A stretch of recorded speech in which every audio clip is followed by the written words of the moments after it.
Olá, sejam todos bem-vindos ao Caminho de Guermantes, podcast dedicado à literatura e às maravilhas das artes. E hoje, no primeiro podcast do ano, nós vamos falar sobre As Meditações, de Marco Aurélio. Eu sou Joelson Matias e, se não há uma providência, então só há os átomos. Oi, eu sou José Guilherme e hoje veremos conselhos práticos de um grande sábio. Oi, meu nome é Karen e hoje a gente vai falar sobre um livro que pode ser considerado um dos retratos mais sugestivos da consciência cristã feito pelas mãos de um imperador pagão. Antes de mais nada, gostaríamos de desejar a todos vocês um ótimo início de ano, né? Que esse ano seja muito melhor, de prosperidade e de muita leitura. Aqui no Caminho de Guermantes, vocês vão ver muito material de qualidade. Como de costume, como já uma tradição aqui no nosso podcast, antes de conversar sobre a obra em si, vamos falar um pouco sobre o homem por trás da obra, Marco Aurélio.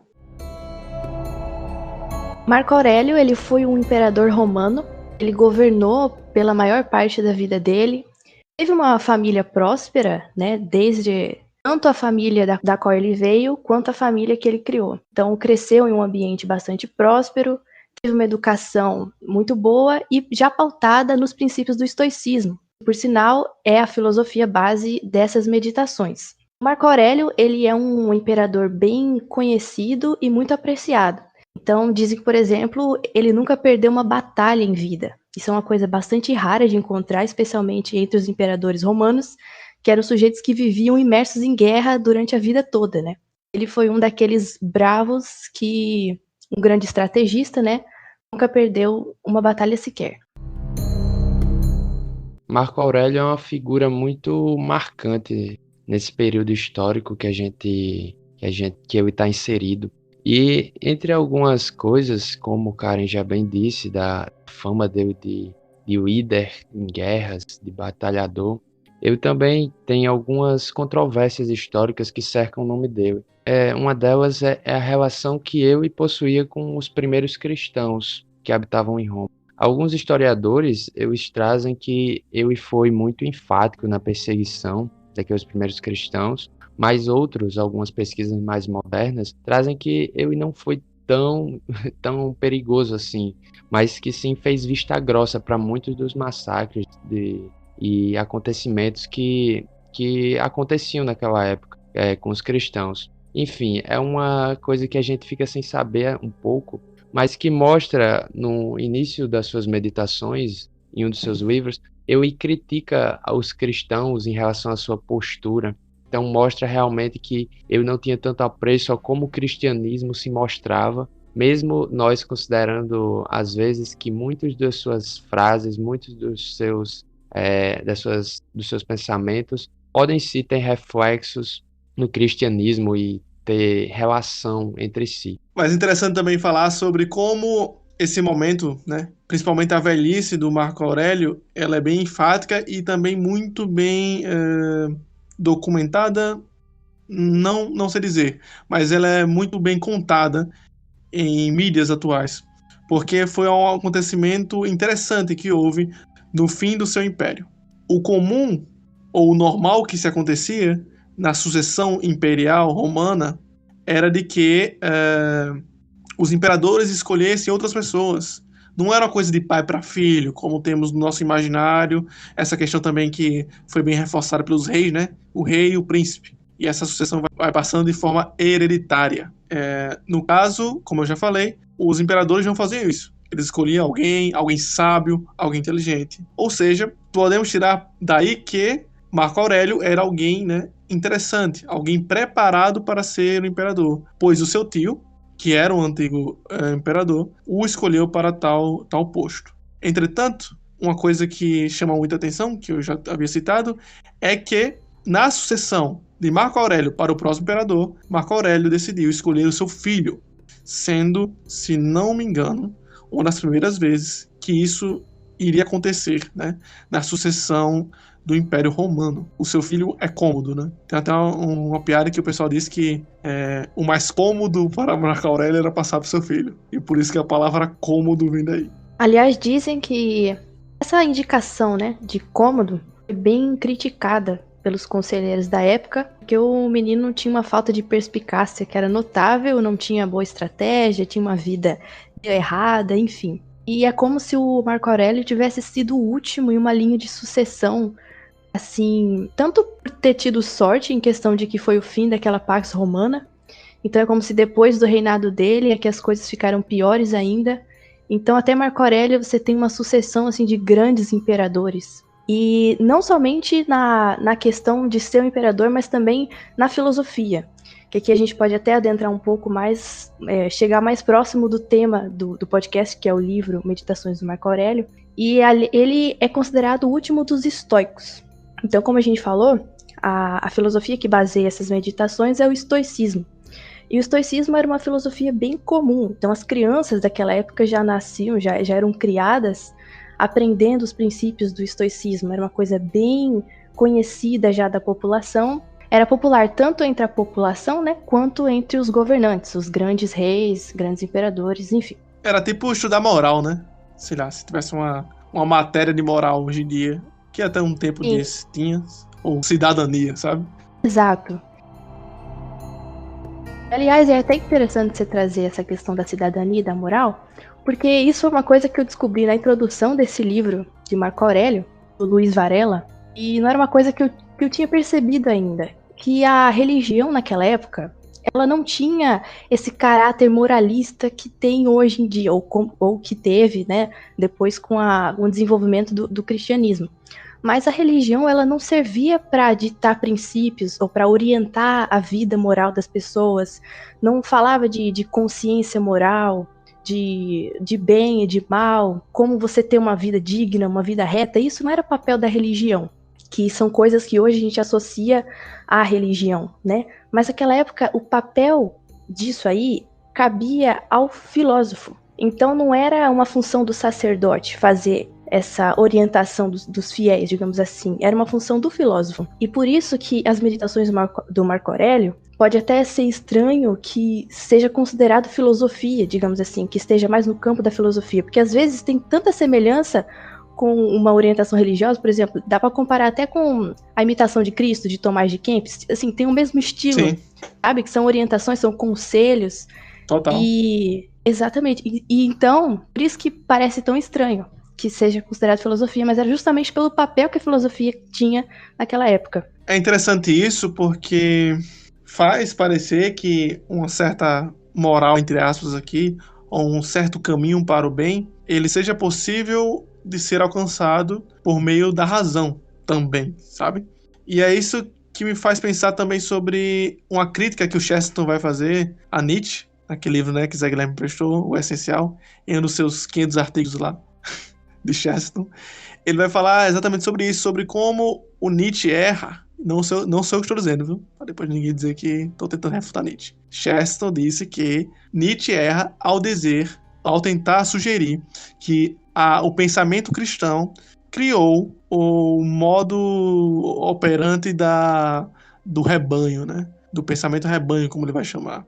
Ou então, a criação da verdade, ou de uma suposta verdade. Podemos ver que não era assim, não é exatamente isso. Não foi depois do cristianismo que foi criado tudo isso. Já havia uma certa moral em Roma.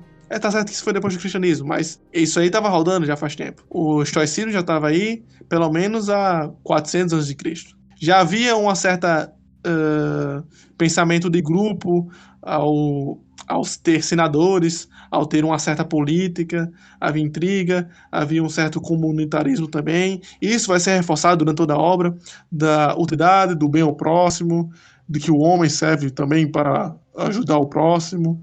Enfim, é só um adendo aqui para pensar sobre como uma certa moral ou uma certa propensão ao bem pode ser chegada por meios lógicos, por meio da razão. Eu tenho algumas ressalvas em relação a isso, mas em grande parte eu concordo com isso, porque a gente não pode esquecer, por exemplo, o grande discurso sobre as virtudes que tem na Apologia de Sócrates, e quanto tempo isso é antes de qualquer esboço de cristianismo, de qualquer coisa relacionada a isso. Ou mesmo ainda, como São Paulo fala em uma das suas cartas que está na Bíblia, faz parte da Bíblia, que os pagãos, os gentios, têm mesmo sem conhecer a lei, eles fazem a lei, eles seguem a lei, porque de algum modo, aí já vamos para outro tema, né, que é tão forte e que a gente pode vislumbrar nesse livro que a gente vai falar hoje, que é o da lei natural, que eles, pela lei natural, conseguem seguir a lei mesmo sem ter a lei. Claro que é algo bem mais profundo do que isso, mas realmente é interessante pensar, porque hoje em dia a gente coloca muito o papel da religião como um moralismo barato, que simplesmente é legalista, algo nesse sentido, e que não era assim como as pessoas enxergavam desde muito tempo atrás, como a gente vai tratar de um livro muito antigo, do século II, entendeu? Exatamente. Uhum. E assim, com esse meu comentário, eu não tô querendo dizer, não tô afirmando aqui que isso foi uma manifestação de Deus antes, não. Só tô querendo, ou que o cristianismo tá certo. Não tô dizendo isso aqui, mesmo achando que tá. Mas eu só tô dizendo que esse pensamento agora que Zé Guilherme trouxe aqui, né, de que a gente hoje em dia acha que foi o cristianismo que moralizou as coisas e tal, não é bem verdade. Isso aí tá rolando já faz um tempo. E não foi por meio de um dogma religioso que chegaram à moral, né? Tanto que o estudo da ética é um estudo sério da filosofia. E se parece, no dia a dia, que isso se perde. Parece que falar sobre moral e ética é um dogma religioso. Inclusive, ética e moral são diferentes, porque a ética envolve metafísica. Aí eu me pergunto, se a definição clássica de ética envolve metafísica, como é que se é uma ética materialista? Fica aí no ar. Ainda sobre essa questão, talvez o motivo pelo qual isso aí da filosofia ter um papel quase religioso, né, de orientação moral, ser tão estranho aos nossos ouvidos hoje, seja porque, na verdade, a filosofia hoje está muito distante disso. Mas se for pensar, a própria ideia de Sócrates de filosofia era muito pautada nesse sentido. A filosofia deveria ter um caráter de orientação mesmo. O filósofo ou alguém que estudava filosofia, ele não deveria estudar com olhos puramente acadêmicos, assim, que analisaria a sociedade que está externa a ele, mas não, todo esse conhecimento deveria ter um fundamento e um objetivo que se voltasse para si mesmo. Então não faria sentido um filósofo lá nessa época, né, de Marco Aurélio, enfim, na Roma Antiga, estudar a filosofia como um fenômeno externo e não conseguir aplicar isso à própria vida. E por esse caráter quase didático que o pensamento histórico vai ter, e, claro, o próprio Marco Aurélio vai ter, a gente pode falar também um pouco sobre a estrutura do livro, né? Ele é dividido em livros, né? É um livro só, mas ele foi escrito em livros. Talvez fossem, né, blocos de notas. Não sei exatamente como era o papel que ele usava, mas talvez não fosse assim tão fácil como hoje em dia, né? Com certeza não era. Não sei se teve exatamente um objetivo temático, apesar de eu não ter visto realmente um objetivo temático, ou só foi uma questão estrutural mesmo, de material. Mas enfim, o fato é que a obra é separada em livros, e esses livros são separados em pequenos aforismos numerados. 1, 2, 3, e normalmente vai até 50, 60. O que vai chamar a atenção para aqueles que não leram nunca um aforismo, ou um livro de aforismos, é que às vezes os aforismos não fazem muito sentido, né? Um com o outro. Então não tem uma continuidade. É exatamente uma meditação ali escrita. Então não vai fazer muito sentido o 1 com 2. Mas às vezes a questão 1 vai fazer sentido com a questão 30 lá. Muitas vezes vamos ver várias repetições, várias ideias sendo retomadas, mas nunca em algo fluido, nunca em algo corrido, né? Não é um livro que você pegue pra ler assim, corrido de uma vez. Inclusive, eu tive que ler corrido, porque eu tava lendo, né, pro podcast. Eu não pude ler ele com tanto cuidado como deveria, assim, todo dia eu vou ler um aforismo. Dá pra ler, inclusive é uma coisa legal. Tanto pra sua disciplina, como para colocar a leitura diária, ou então até mesmo exercitar a leitura em voz alta. Mas como eu li em corrido, é muito estranho ler corrido. O cara lê assim, 5 linhas, aí do nada outro assunto, nada a ver, faz sentido nenhum com o que ele tá falando, e assim vai. Eu acho que isso faz referência até o título original não, né?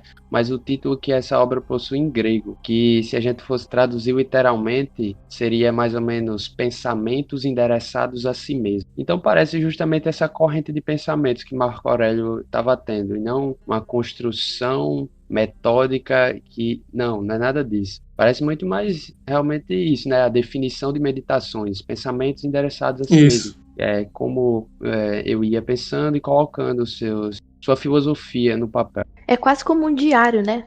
Até porque muitas vezes ele cita a própria família. De fulano eu aprendi isso, com fulano eu aprendi aquilo. Então ele fala dos tutores, dos seus avós, do seu tio, dos deuses até. Então parece mais uma espécie de manual para si mesmo de orientação, né? Para Sim, guiar a própria melhoria dele como pessoa, como imperador, como líder. Não dá nem para isso. saber se ele tinha intenção de publicar isso, né? Se a gente tem isso hoje nas mãos, é por pura sorte, digamos assim. Não necessariamente ele quis publicar isso aí com o objetivo de educar alguém, orientar alguém, mas que foi muito útil, foi. Uhum. Isso contradiz o que eu falei antes, mas eu vejo sentido ainda. Porque olha só, apesar dele não ter como objetivo estruturar algo bonitinho, metódico, e nem educar alguém, como o Karen falou, parece que ele tinha uma linha de raciocínio assim, sabe? Naturalmente. Ele escrevia dessa Sim. forma, como máximas, né? Máximas que podem ser usadas de maneira pedagógica, mas que, pelo jeito, realmente, não foi o intuito. Mas aí eu fico pensando, uma estrutura cognitiva do homem aqui era totalmente didática, apesar dele não querer fazer isso, né? Com essas máximas. Eu não sei se por ser o imperador também, né? Eu fiquei pensando se será que ele estava escrevendo alguma coisa sobre o que ele lia, né? Talvez tenha estudo sobre isso. Mas vai que era tipo um bloco de anotação do que ele lia também no dia. Não só do que ele via, mas também do que ele estudava, sabe? Tava voando. Pode ser. É uma boa teoria. Em certo momento, ele vai fazer referência, acredito eu, a Diógenes. Tem a ver também com os estoicos. Na verdade, ele é um cínico, né? Mas o cinismo é um estoicismo mais radical. Assim eu vejo. Tanto que, em certo momento, ele vai fazer uma citação assim, de um homem que diz: não tenho pão, mas preservo a razão, né? Ainda mais porque tem essa coisa, né? Também do cinismo e do estoicismo terem uma certa linha de interseção.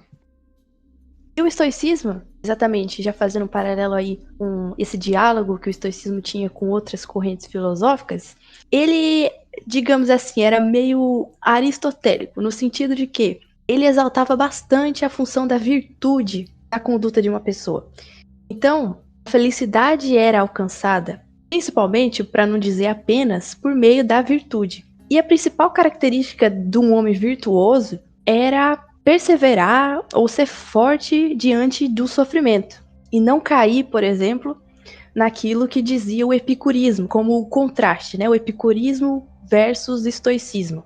Enquanto o epicurismo pregava o prazer acima de tudo, que as pessoas alcançariam a felicidade aproveitando a vida naquilo que ela tem de melhor, muita dopamina, né? O estoicismo diria o contrário, que você deve fugir dessas situações justamente por elas serem muito efêmeras, passageiras, e tudo aquilo que é material é perecível. Pelo contrário, você deveria buscar aquilo que é eterno, digamos assim.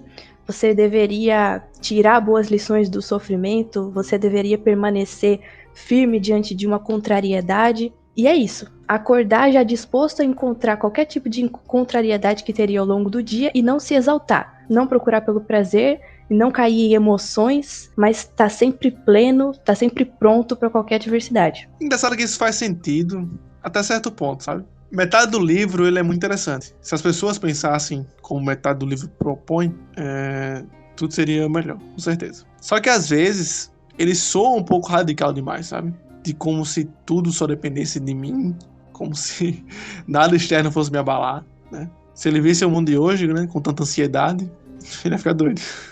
Eu penso mais ou menos assim também, porque ao mesmo tempo que você tá com a obra, você percebe que Aurélio era assim, tem conselhos, frases que são muito marcantes, muito importantes. Ao mesmo tempo que a gente consegue ver que Marco Aurélio era assim um grande sábio, que muitas de suas frases carregam muita sabedoria, muito conhecimento realmente, nós conseguimos observar, pelo menos ao meu ver, que às vezes ele comete alguns equívocos, e o caminho que ele propõe parece às vezes meio inalcançável ou idealizado demais. É isso que às vezes parece meio confuso, porque existem realmente pontos muito positivos, mas ao meu ver, existem alguns erros teóricos que comprometem um pouquinho da filosofia, se a gente pode dizer assim. Mas claro que Marco Aurélio já é uma medida muito mais moderada e a gente consegue observar isso, diferente de outros autores anteriores. Eu fico pensando assim, apesar dele ser aristotélico, por assim dizer, e por muitas vezes citar aquela questão da prudência, né, aristotélica, em que você tem que estar no meio, ao meu ver, soa às vezes que ele está muito exagerado nessa questão do mundo externo não alterar. A ponto de, hoje em dia, né, no mundo que vivemos hoje, com a internet e tal, gerar alguns problemas sérios, erros sérios comportamentais. Você pode ver qualquer coach masculino que você encontra pelo YouTube, levando muito a sério o estoicismo, e você vai acabar cometendo alguns comportamentos um tanto estranhos, né? Achando que o mundo não altera você, aí daqui a pouco tu tá dormindo no chão, gritando no escuro, tomando banho gelado de 4 horas da manhã, dizendo que nada não sente dor e tal. E isso não é muito raro, não.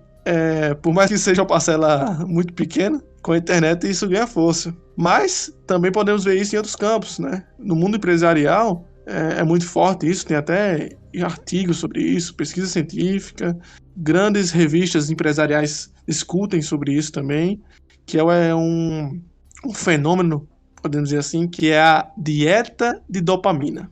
São profissionais que eles tentam tirar qualquer forma de prazer de seus dias, para que assim eles não fiquem viciados nesse prazer, né? Para que a sua produção seja muito melhor, a sua produtividade seja muito maior.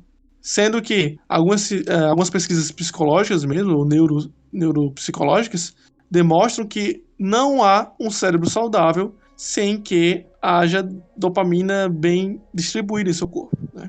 Isso aí vai gerar mais problema na sua vida do que trazer uma solução, né? Às vezes a gente acha que cortar uma paixão, por assim dizer, de uma vez é a solução para o problema. Mas nem sempre é. Lembremos da prudência, né? A prudência no meio, né? O ideal está no meio, nem lá nem cá. E às vezes eu sinto isso, que o Marco Aurélio está puxando muito para lá. E não é culpa dele o fenômeno do mundo hoje está acontecendo. As pessoas lêem e interpretam como quer. Hoje em dia, a gente lê e interpreta como quer quase tudo. Então, não é exatamente um problema do pensamento dele, mas é um problema do pensamento dele tomado por um mundo hiperinformado. Mas é complicado também porque se você está falando de uma pequena parcela que tenta seguir essa vertente radical estoica, nós temos maior parte que vive no epicurismo banal. Então, realmente, a cada dia parece que Aristóteles estava muito certo, que a virtude vai se encontrar na justa medida das coisas, que a gente tende a cair em erros tanto a um lado quanto no outro. Doidos com filosofia na mão, fazendo o que bem entende e dizendo que é filosofia, tem bastante, né? Em todas as áreas possíveis de conhecimento. Assim como a gente tem essas coisas super exageradas no estoicismo, assim como o Zé falou, também existe, né? Em um epicurismo, digamos assim. Se for analisar a sociedade de hoje com esses olhos, a gente consegue achar várias correntes filosóficas distorcidas exageradamente. Mas claro que é uma discussão interessante, né, pra gente ver a que ponto que uma filosofia pode ser levada, a que ponto pode chegar uma teoria e aplicada de uma maneira errada, né? Mas assim, fundamentalmente, não necessariamente Marco Aurélio concordaria com esse tipo de coisa, e pelo contrário, eu acho que a gente tem que usar essas teorias, essas correntes aí, ao nosso favor, né?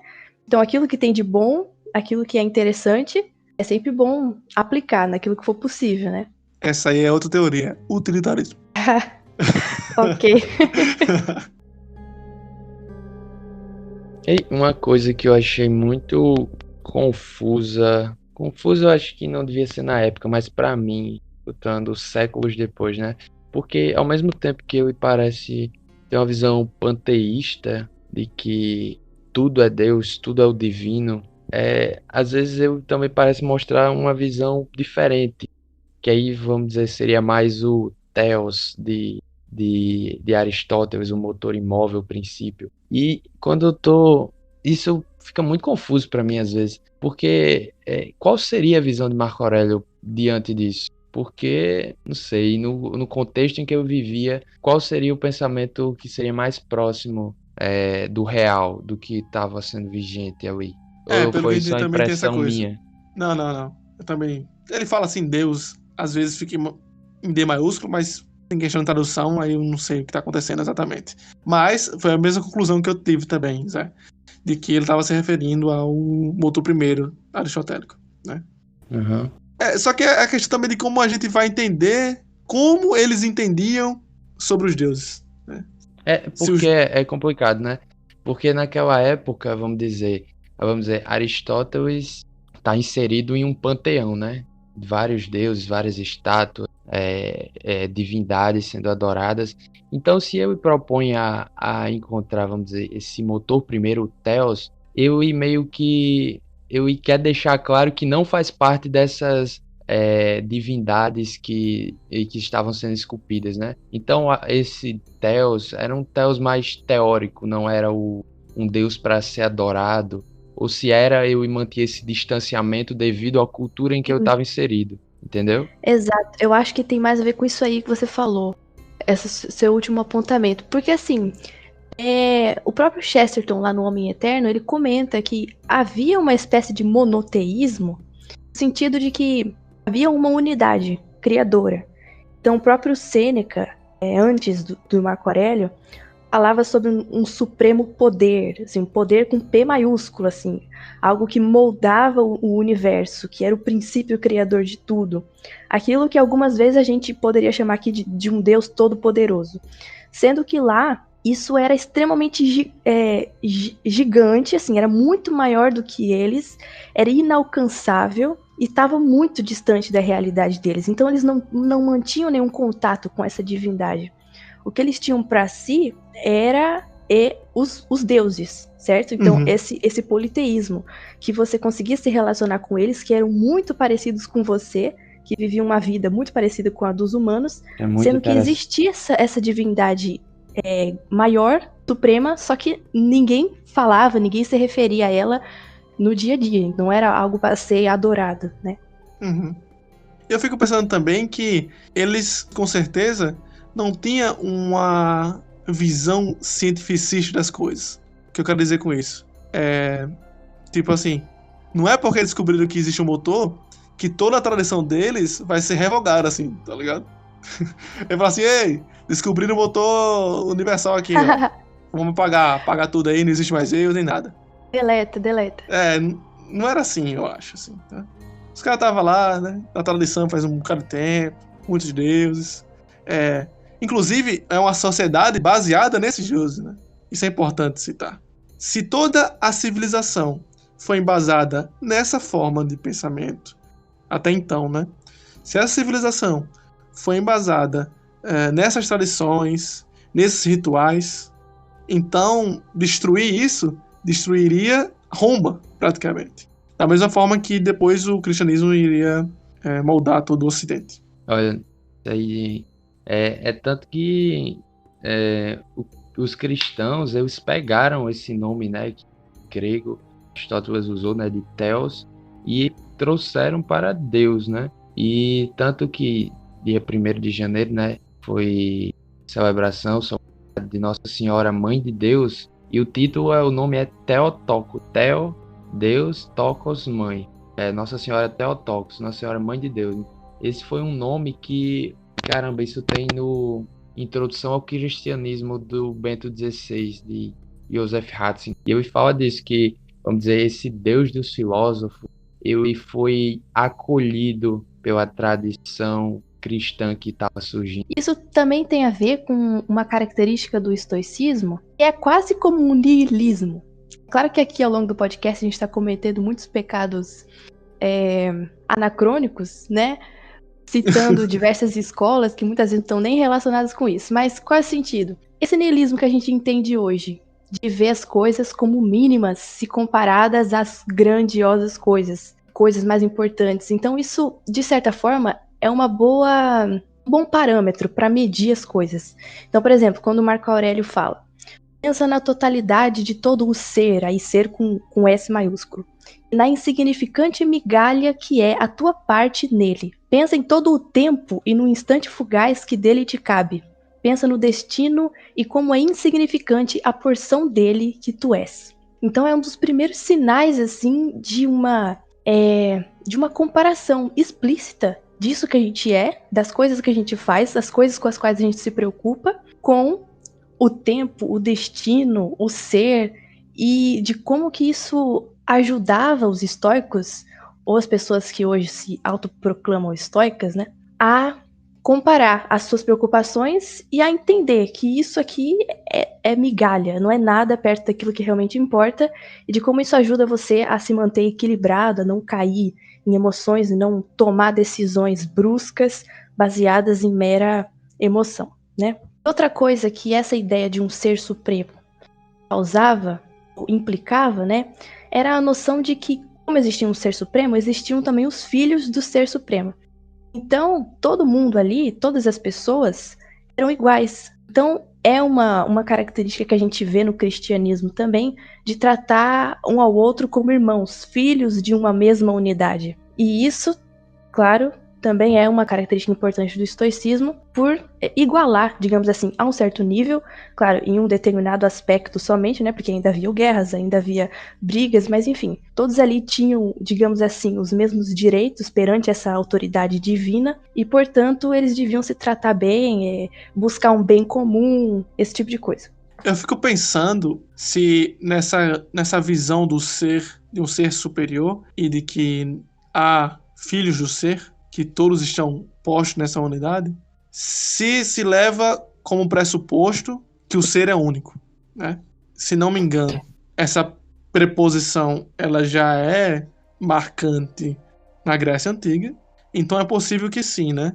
Que esse pensamento esteja como pressuposto dessa crença do ser e seus filhos. Como se só por meio da ação nós nos juntássemos ao todo, né? Como que a ação nos levasse ao ser. Mas para mim ainda tem uma diferença aí. E que fica meio. Tem os dois lados no livro, na minha visão. Que essa ideia do todo, do ser, tem a ideia imanentista e também a ideia transcendente. Porque, por exemplo, se nós observarmos, vamos dizer, a ideia cristã, a ideia judaica, é de um ser que é externo. Ou seja, Deus, quando cria, ele cria do nada. Tem até um verbo em hebraico que é usado unicamente para a ação criadora de Deus. Ou seja, o homem não cria, se eu não me engano é bara, alguma coisa assim. Ou seja, só quem realiza esse ato criador é Deus, porque é do nada, de nada, que ele cria, algo externo, é transcendente. É diferentemente de uma ideia imanente, de que tudo é divindade, tudo é Deus e, vamos dizer, aí nós encontramos na morte uma diluição do meu ser no ser inteiro, na realidade completa. Para mim, essas são coisas diametralmente opostas. E que, às vezes, parece que Marco Aurélio flerta com as duas. E, como a gente está dizendo aqui, a gente pode até cair no erro de alguns anacronismos, algumas coisas, mas que é difícil realmente a gente se colocar na época e no contexto cultural, filosófico de determinado período histórico. Mas que a gente vai tentando, né, descobrir e decifrar alguns desses enigmas. Eu acho até que, talvez por uma confusão de termos, porque a gente está muito acostumado a associar o ser supremo ao Deus cristão. Então, por isso que, às vezes, lendo o Marco Aurélio da vida, a gente acaba associando as nossas próprias convicções e imaginando que ele está falando da mesma coisa que eu. Sendo que talvez seja só uma confusão de termos. Então, por exemplo, ele fala... Eu acho, Zé, que a ideia dele aqui é muito mais imanentista do que transcendente. Tanto é que ele fala que Deus é uno e impregna todas as coisas. Então, apesar de haver uma unidade, ela é intrínseca a tudo. Então, é muito mais panteísta, digamos assim, do que monoteísta, né? Não é algo externo, mas está em tudo. É a ideia que tudo é Deus, tudo é divino, alguma coisa assim. Não sei, entendi. E, sinceramente, eu acho essa ideia muito aprisionadora. Porque é que nem eu já vi muita gente contando isso como se fosse um modo de tentar dar esperança, mas o efeito psicológico que causa em mim é justamente o contrário de esperança. Porque, por exemplo, quando conta aquela história, não, nós somos um pequeno rio que na nossa morte a gente vai desaguar no oceano, mas com isso a gente vai fazer parte do todo. Olha, se eu sou o rio e eu desago no oceano, simplesmente eu deixei de ser eu não existo mais. Eu diluí minha essência, eu diluí meu ser em uma realidade distinta que eu não conheço nem tenho propriedade nenhuma sobre ela. Então isso, ao invés de me dar uma esperança e paz, isso me aprisiona e me dá uma frustração, uma agonia, porque não parece-me uma salvação, não me parece um bom final. Talvez por ser tão contrário à ideia de ordem. Parece um pensamento muito mais caótico do que ordenado. Deus está em tudo, se tudo é Deus, o que é? Então, não tem como você definir. Por isso que, sei lá, é desesperador mesmo. Joelson tá processando aí, vai vir uma Escrever um Não, ensaio. eu tô com dificuldade em entender como... Não, é sério. Como acreditar que tudo é Deus não. Que tudo faz parte de Deus é imanentista. Sei lá, o Zé que citou essa palavra aí. Não, pô. Por exemplo... Porque eu entendo imanentista como coisas que se podem resolver aqui, entendeu? Mas por quê? Sim. Se nada tem acesso a Deus, como é que a gente acessa ele? Acho que a gente cai muito... isso é porque é muito o mais termo algo imanente, budismo e tal. É isso mesmo que a gente tá falando, Joelson. Talvez seja só uma confusão de nomenclatura. Mas, Wikipédia. Imanência. Aquilo que é imanência é aquilo que é intrínseco. Indica o quê? A presença interior de algo. Então, ao contrário do Deus cristão, que é externo. Esse Deus aqui, esse ser, ele é interno, tá em tudo, tá dentro das coisas. Significa a presença interior de algo ou uma qualidade como parte de um ser. É o contrário de transcendência. Transcender é sair, é ir além. E a imanência é entrar. Tá entendendo? Entendi. Só Porque que aí, como... Tá certo. quando se fala que Deus habitará em nós, tá sendo imanente? Não, porque nós não perdemos... Claro que nós temos participação no ser que é Deus, mas a gente não perde nossa identidade. Nós somos salvos, nós continuamos É quase que Só que- nós. uma metáfora. Só que quando nós participamos desse todo, parece que tá sendo imanente por essa linha de raciocínio, entendeu? Mas é distinto. Por exemplo, eu tenho a participação, eu participo do ser em Deus, mas eu não sou Deus. Eu não faço parte da divindade, entendeu? Se a gente tivesse uma natureza divina, tudo bem. Mas não. Aham, Divino é externo.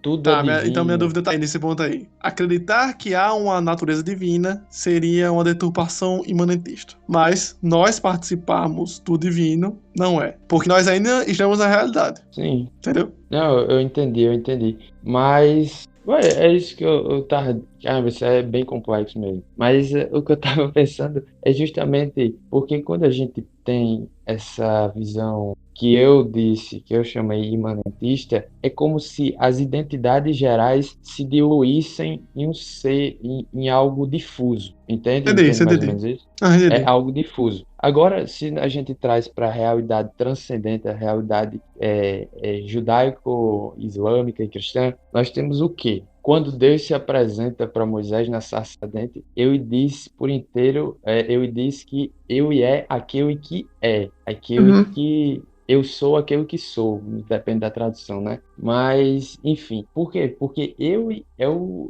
ser em quem ato puro. realmente... Ele é quem pode dizer com certeza que ele é. Nós temos participação nesse ser Deus, mas não por isso nós nos tornamos divinos, porque nós somos externos a ele. Tanto que na crença cristã, no dia do juízo, nós teremos um destino. O que é o inferno? É estar distante da graça de Deus, estar distante do amor de Deus. Eu tenho até aquelas visões, né? Isso aí é da fé de cada um, tal não. Mas Entendi. Só que aquelas visões que o povo fala, vamos dizer, viu uma alma no inferno e o que é que ela sente? É o não poder amar a Deus, que é a distância de Deus.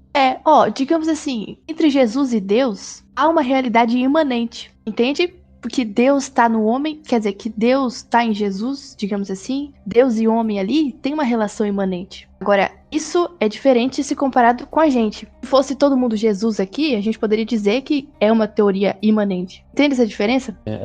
Nós somos pela graça o que Cristo é pela natureza.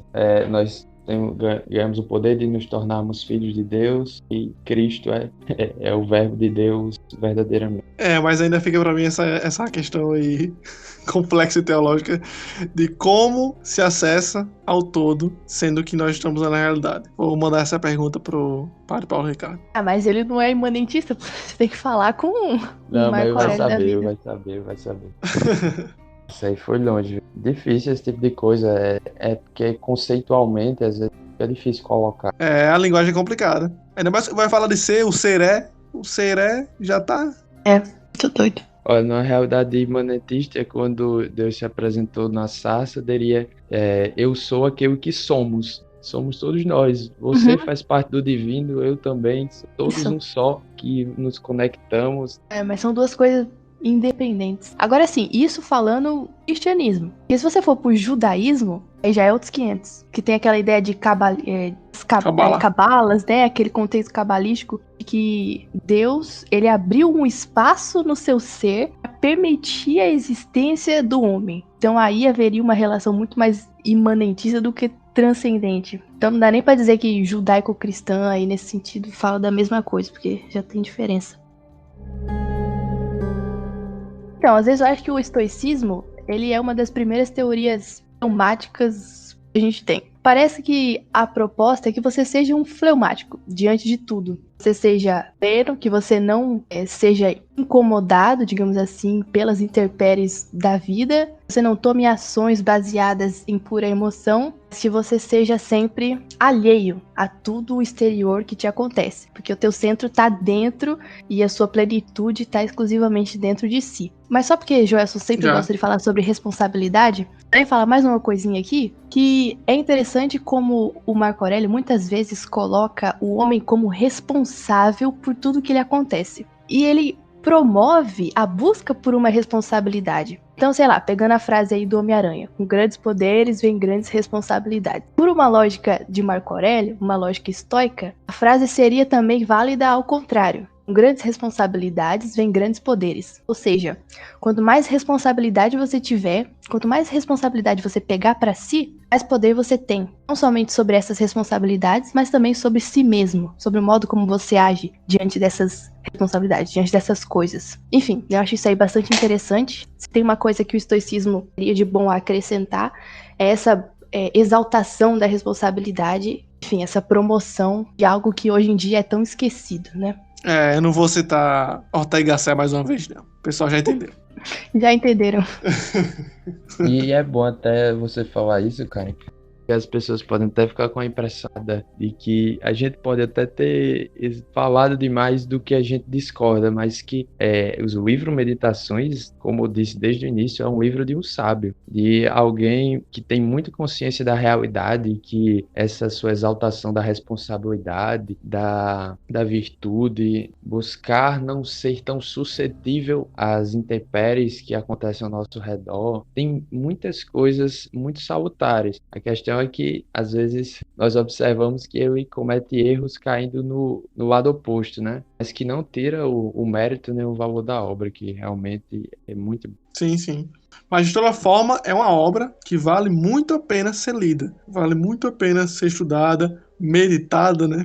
Como o próprio nome já sugere. Se você não leu ainda, lê esse livro. Ele é bem legal. Ele é pequenininho, tem 150 páginas por aí, não mais disso. Se você for ler devagar, você vai passar um tempo. Até um mês, se quiser, lendo um por um ou mais. Mas se você quiser ler corrido também, 2 dias, 3 dias, você já tá dando conta desse livrinho. Pra mim, não foi uma experiência tão impactante, porque não que eu seja sei de alguma coisa, mas é porque eu li algumas coisas, por exemplo, a Imitação de Cristo, que, por assim dizer, algumas meditações pega muito disso, pega muito dessa sabedoria próxima ao estoicismo, que o próprio cristianismo vai ter o Eclesiastes, né? O próprio Imitação de Cristo, ele é bem mais profundo, né, do que isso. Mas acredito que inicialmente vale a pena pegar essas meditações para ir lendo e depois se aprofundando. Inclusive, se você for acompanhar a lista dos contos acadêmicos de filosofia, acredito que Meditações Vianas e Imitação de Cristo. Então é um livro básico para quem deseja entrar na filosofia, apesar de não ser exatamente uma filosofia pesada, por assim dizer. Certeza. Como um estudo teórico, ele pode até ser interessante, né, para acrescentar aí aos estudos, só que como um material de apoio, eu acredito, depende da sua abordagem. Mas é que as meditações, justamente por terem esse caráter de meditação, ele tem muito mais importância para essa vivência diária com a teoria, entende? Então não dá para estudar teoricamente, mas ler, sei lá, um livro por dia, uma meditação por dia, não necessariamente em ordem cronológica, com certeza é um livro que tem muita coisa para ensinar. E esse foi mais um episódio do Caminho de Guermantes.